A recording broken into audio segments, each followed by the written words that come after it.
Assalamu alaikum. Hello everyone. Today we have another lesson, Mega Goal 6. But before we start the new lesson, let's take a quick recap for the previous lesson. In the previous lesson, we started the 5th unit with the first lesson, which is listen and discuss. We've talked about the title of this unit, Express Yourself. And we said that in most of the lessons that we are going to study and learn in the following unit is going to revolve around this idea, express yourself. We will know or we will learn many ideas about how to express our own opinions, how to share our own opinions, and also to share our feelings and so on. We started the first lesson, which is express yourself. Number 1, listen and discuss. We've talked about the questions that we've read together before we start reading the facts about the English language and the languages in general.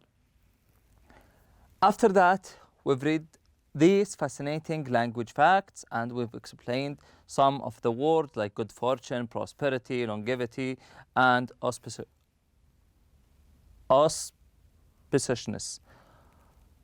Then we went to the second page where we had 4, 5, 6, and 7.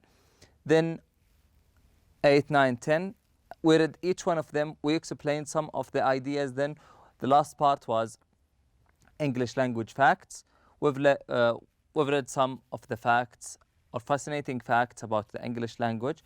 Then after that, the last part was quick check, and it is divided into 2 parts, vocabulary and comprehension. In the vocabulary part, we've had 7 words that we explained their meanings and we matched them with their synonyms. We started with the first one, which is acquire, and we said if you acquire a language, that means you learn a language. Number 2, consecutive, which means one thing after another. The third word is currently, which means in the meantime. Number 4 is extinct, which means or refer to anything that is not existed anymore. For example, you say dinosaurs are extinct animals. After that, we have the word immense, which means huge. Number 6, routinely, something happens regularly. And the last word, solitary, alone, or lonely. And the answers for each one of them is as the following. After that, the second part of this exercise and the last part of the previous lesson is comprehension. We read all these statements. We've learned how to identify the correct and the false ones. And by following what? We've learned how to identify the false and correct or the true statements by doing the scanning. We find or we identify the key words in the statement. For example, in the first one, we have the word English and we have most spoken language. These are keywords in this statement. Underline these keywords and after that, go back to the essay or to the article or whatever you have and go scanning. After you scan, you will find the information you're looking for. Then you will know if it's true or false. If it's true, that's fine. Just put T or the word true. If it's false, write F, then rewrite the correct statement. And the answers for each statement in this part or in this exercise is as the following. Today on page 70, we have a grammar lesson. And this is the third lesson in this unit. In our lesson today will be divided into 3 parts. We will talk about each part. Then after that, we will have an exercise about this part. Then we will go to the second part. We'll have another exercise. Then we will finish the lesson with the third paragraph, the third part with its exercise.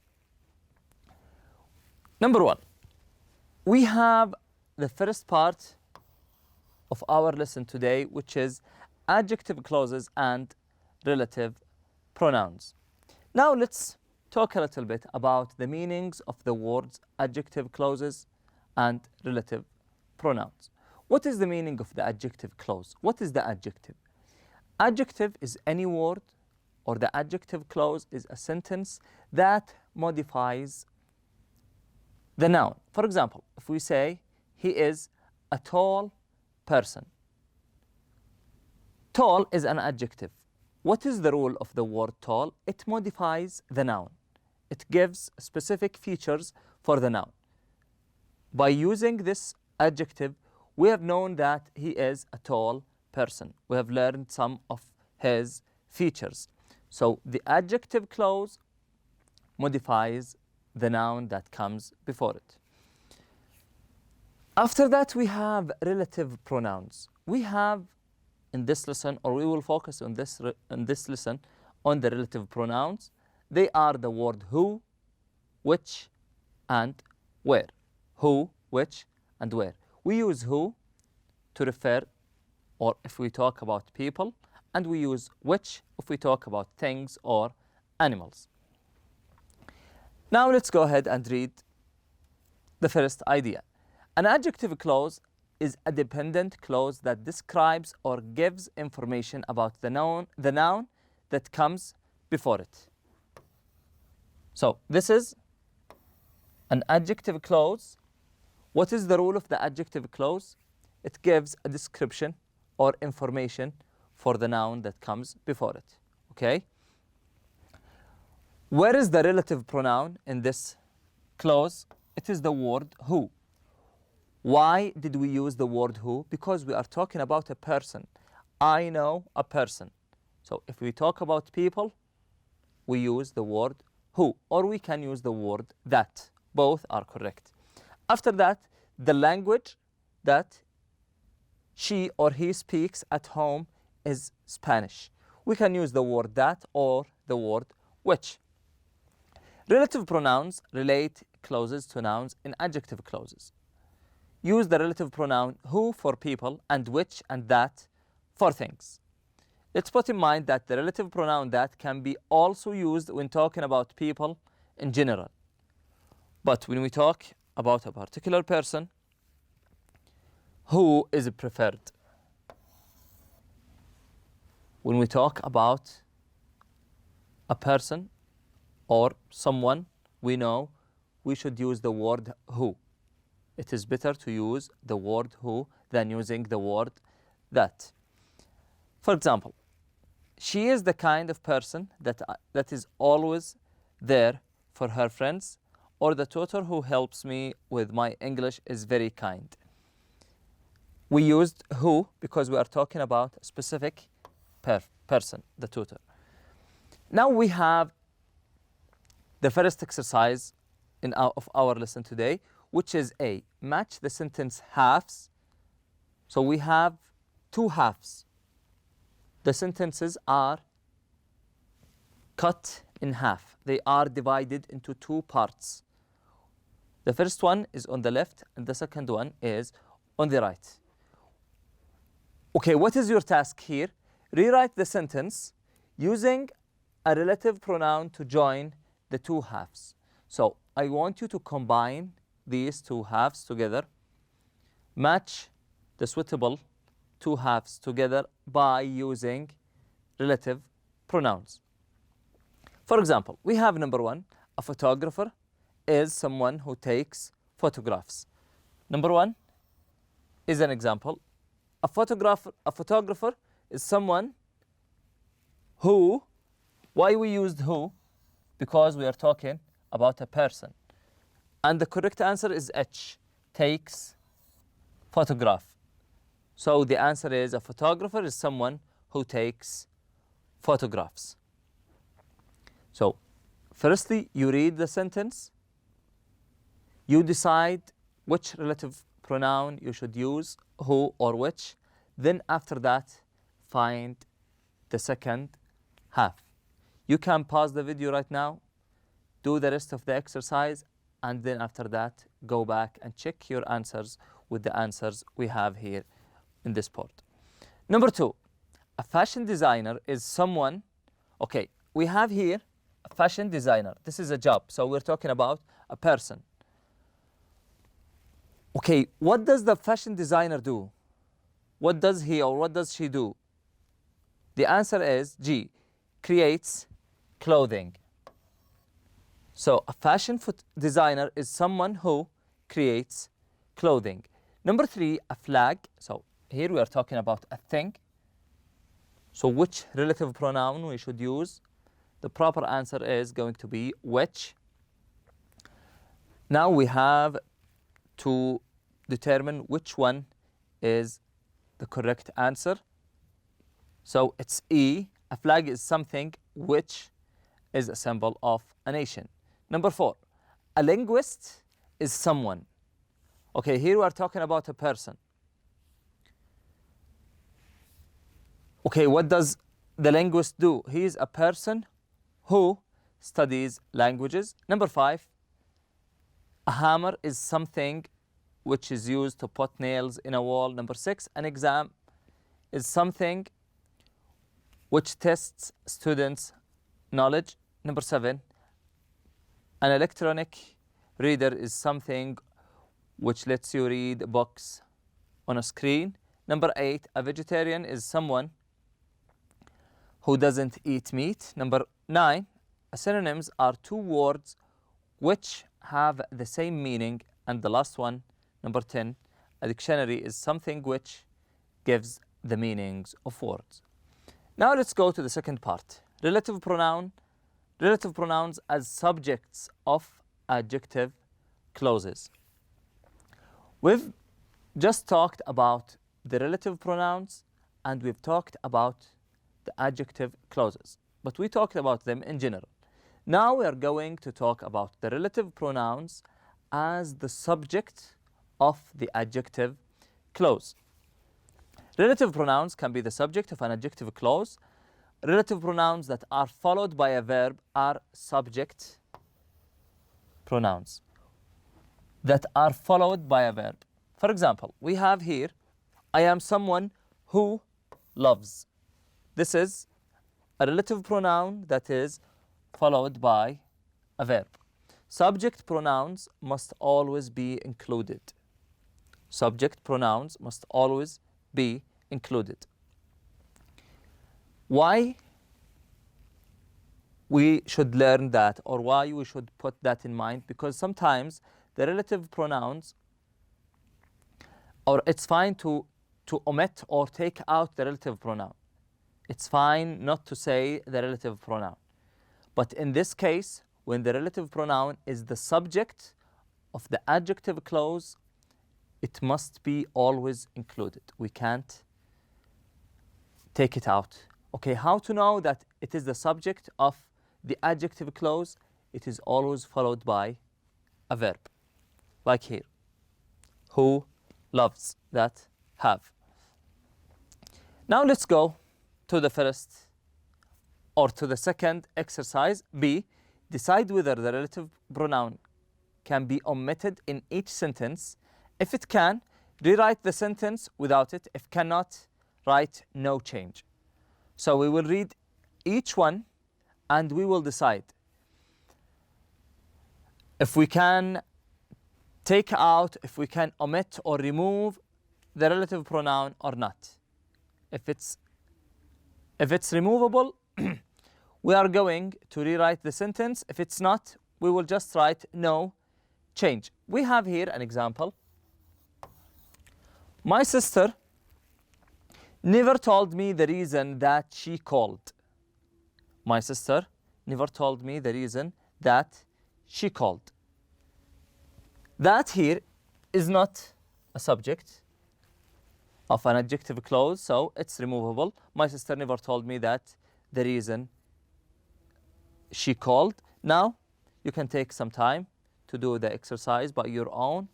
Try to determine which one or which relative pronoun is removable and which is not, and after that, come back and check your answers with us. Number 1, the bird that they saw in the museum is extinct. The bird that they saw in the museum is extinct. The word that here is followed by the word they. So it is not, or it's not followed by a verb. So it is not the subject of the adjective clause. So it's removable. The bird they saw in the museum is extinct. Number 2, Melissa cooks dishes that are incredibly delicious. We can't change anything here because the word that is followed by a verb. Number 3, that's not the book that the teacher asked us to get. We can remove the word that here because it's followed by a noun. Number 4, where is the food that I brought home from the restaurant last night? We have the same situation here. It's followed by a noun. The goalkeeper that plays for that team is from my hometown. Number 6, the people who live next door are always very friendly. These two are remain the same. Number 7, John is a person who others can count on. John is a person you can count on.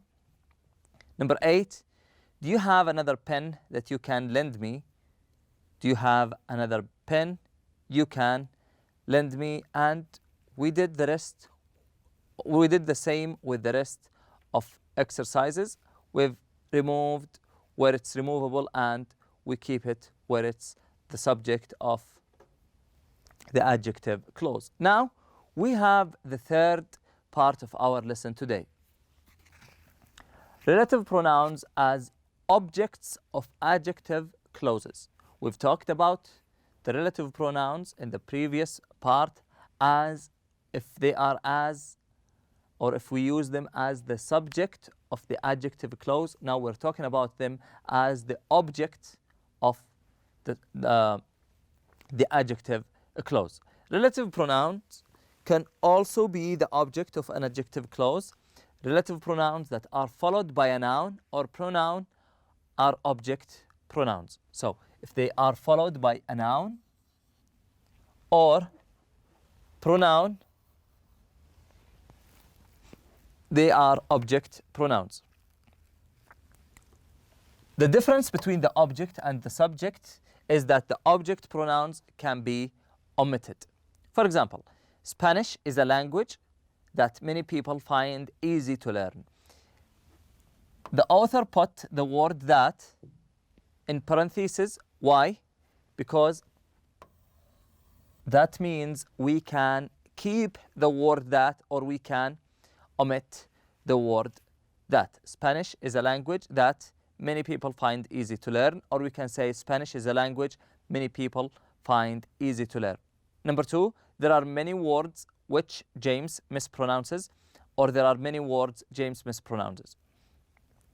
Note whom is considered more correct than who when used as the object of an adjective clause. However, whom is very formal, so we don't use it in casual discussions and conversations. In casual speech, either who is used or the relative pronoun is simply left out. So we can say the teacher whom I like, or the teacher who I like, or the teacher I like best is my language professor. We have 3 options here: to say who or whom, or to leave, or to take the whole relative pronoun out. It becomes like the teacher I like best is my language professor. We have an exercise here. Combine each pair of sentences. Use the second sentence as the adjective clause. Now we have 2 sentences. We have here an example. I finally finished reading the book. This is the first sentence. You gave it to me. We have 2 sentences that we want to combine them together to make them one. Okay, how to combine these two sentences together? We will combine them by using the relative pronouns, who and which. Okay? And we will change a little bit in some of the sentences. For example, number one, I finally finished reading the book you gave it to me. Becomes like I finally finished reading the book that you gave me. That you gave me. Number one, I saw the man, he stole the wallet. I saw the man. We can always use the word that, but which one is more appropriate? Who or which? We're talking about a man. So the answer is going to be, or we are going to use who. So the answer is, I saw the man, he stole the wallet. I saw the man who or that stole her wallet. Number two, the email didn't make sense you sent to me. We're talking about a thing. So which and that. We're going to use which and that. The answer is, the email which or that you sent me didn't make sense. You can pause the video right now and do the rest of the exercise by your own. Number three, we saw a film on TV last night. It was really depressing. So here we are talking about a film. It's a thing. So which is preferred? The answer is, we saw a film on TV which or that was really depressing last night. Number four, the man looked confused. He asked for directions. The man who asked for directions looked confused. Number five, this is the restaurant. We have eaten at the restaurant for 3 consecutive days. This is the restaurant which or that we have eaten at for 3 consecutive days. Number six, the article isn't in the newspaper. You want to read an article. The article which you want to read isn't in the newspaper. Number seven, she lost the necklace. She borrowed it from her mother. So the answer is, she lost the necklace which she borrowed from her mother. Number eight, I know the neighbors. They have 10 children. I know the neighbors who have or who or that have 10 children. Number nine, do you like the textbook? You are using it in that class. The answer, do you like the textbook which or that you are using in the class? Number 10, where can I find the supermarket? It sells organic fruits and vegetables. Where can I find the supermarket which or that sells organic fruits and vegetables? 11, you need to write a research paper. The paper cites at least 3 sources. You need to write a research paper which cites at least 3 sources. After that, we have exercise D. Exercise D is an exercise that you can do by your own, and the answers of each one or of each part in this exercise is going to vary from one person to another because they depend on your opinion of the situation. For example, number one is, I like to eat foods that are healthy. So what are we going to do? We will complete each sentence with an adjective clause. So we will use our own ideas. Number one, or the first example is, I like to eat foods that are healthy. We have 8 sentences that needs to be completed by using or with an adjective clauses. You can pause the video right now, take some time to do the exercise by your own, and after that, go back to check the suggested answers. Okay, number one, English is a language which is spoken in many countries. Number two, I routinely eat foods that are easy to make. Number three, I like people who don't talk too much. Number four, students usually like teachers who are friendly. I sometimes worry that I won't get the job that I want. Number 6, I like books that are funny and light-hearted. Number 7, I have a friend who often borrows money from me. And the last part in our lesson today is I have a job that pays well. Thank you all for attending our lesson today, and I wish you enjoy the rest of the day. Assalamu alaikum.